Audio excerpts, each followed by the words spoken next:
মোবাইলটা আছে, আপনারা দেখছেন। আমি সেই কথাটাই বলবো, তিনি বলেছেন তার কথাই আমি বলবো আমার ভাষা দিয়ে, অন্য কিছুই বলবো না।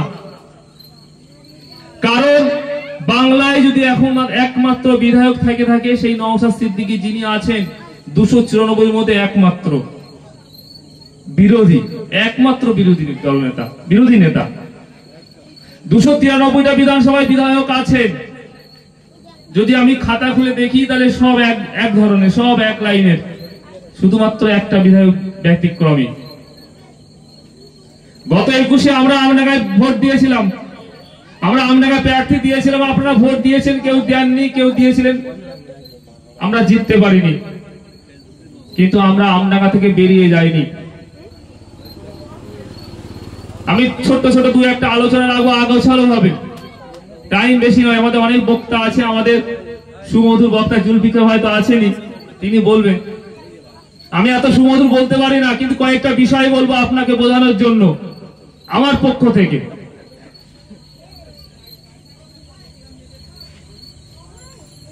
আমি ভাবছিলাম এখন বলবো না, কারণ সামনে ভোট, আমার অনেক দেরি। আমি কোনোদিন এখনো পর্যন্ত কত সময় বলিনি, কিন্তু আজকে বলছি যে আপনার ভোটটা আমাকে দিতে হবে। এখনো ভোটের ঢোল পেটানো হয়নি, তারপরেও আমি আপনাকে বলবো, যিনি আমার মাইকের আওয়াজ শুনছেন, 26-এ আমডাঙ্গায় আপনাকে আইএসএফ ভোট দিতে হবে, আপনাকে ভোট দিতে হবে। আমি শুধু এই আবেদনটা আপনার কাছে রাখবো, এবং কেন আবেদনটা রেখেছি সেইটাই 2-1 মিনিট বলবো আপনাকে। 21-এ আপনারা জায়গা নেই ভোট দেওয়ার। আমি মানছি আপনার ব্রেনের কোনো সমস্যা নেই, আমি যেটা বোঝাতে চাইবো আপনি নিশ্চয়ই বুঝবেন। আমি প্রথমে বলেছি আমারও ভুল হতে পারে, আমাকে বলবেন, আমি ক্ষমা চেয়ে নেব, কিন্তু জোর করে বলবো 26-এ আপনাকে ভোট দিতেই হবে। আপনি হবে। আর আমি আজকে এখানে বলে দিচ্ছি যে তৃণমূল কংগ্রেস বিজেপির দালাল, বিজেপির বি টিম হয়ে কাজ করছে, তার প্রমাণ আমি দিয়ে দিচ্ছি। মমতা ব্যানার্জি অটল বিহারী বাজপেয়ীর হাত ধরে বলেছিলেন যে বাংলায় বিজেপিকে ফ্রন্টে এনে লড়বো প্রয়োজনে। আর বিধায়কের সাহেবের নেতা মুকুল রায় অনেক আগেই বলে দিয়েছেন যে যাহাই তৃণমূল তাহাই বিজেপি, যাহাই বিজেপি তাহাই তৃণমূল। অত দূরেও যেতে হবে না, আমার আমডাঙ্গার মধ্যে আমি প্রমাণ করে দেখিয়ে দিচ্ছি। আমডাঙ্গা তৃণমূল কংগ্রেস আইএনটিটিউসি ব্লক সভাপতি মোস্তাক আহমেদ, তিনি কিছুদিন আগে বলছেন যে আমডাঙ্গার বিধায়ক রফিকুর রহমান বিজেপির দালাল। তাহলে বিজেপির দালাল কে? আমরা বলিনি বিজেপির দালাল, আপনার দলের নেতা মোস্তাক আহমেদ তিনি বলছেন বিজেপির দালাল।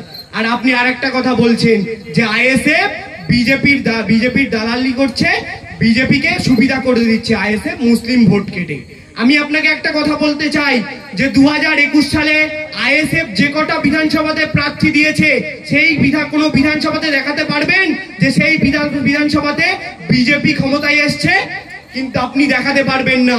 কিন্তু আমি আপনাকে দেখিয়ে দিচ্ছি, আপনার দলের নেত্রী অর্থাৎ মমতা ব্যানার্জি মহাশয়া নন্দীগ্রামে প্রার্থী হয়েছিলেন, কিন্তু সেই নন্দীগ্রামে শুভেন্দু অধিকারী জিতে গেল। কেন? আপনারা ভালো করে জানেন যে এই বাংলায় বিজেপিকে যদি আপনারা বিরোধী দলনেতা হিসাবে না রাখেন, তাহলে আপনারা রাজনৈতিকভাবে টিকে থাকতে পারবেন না, আপনারা ক্ষমতার মস্তদে বসতে পারবেন না। আপনারা জানেন যে বিজেপির জুজু দেখিয়ে, বিজেপির ভয় দেখিয়ে, এনআরসি এর ভয় দেখিয়ে তবেই এই বাংলার মুসলিমদের 30% ভোটটাকে আপনারা আপনাদের পকেটে ভরছেন।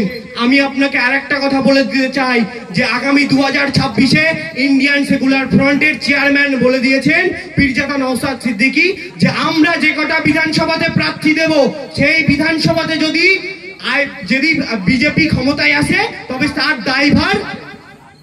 আচ্ছা, আজান দিচ্ছে। মমতা ব্যানার্জি রাজ্যের শিক্ষা, সংস্কৃতি, অর্থনীতি সবকিছুকে জলাঞ্জলি দিয়ে এখন ভাষা আন্দোলনের নাটক করছে। আজকে আমাদের আমলা মানে কি ছিল? আমলা মানে ছিল স্পিকার, আমলা মানে ছিল শিক্ষামন্ত্রী। সেই আমলাকে আজকে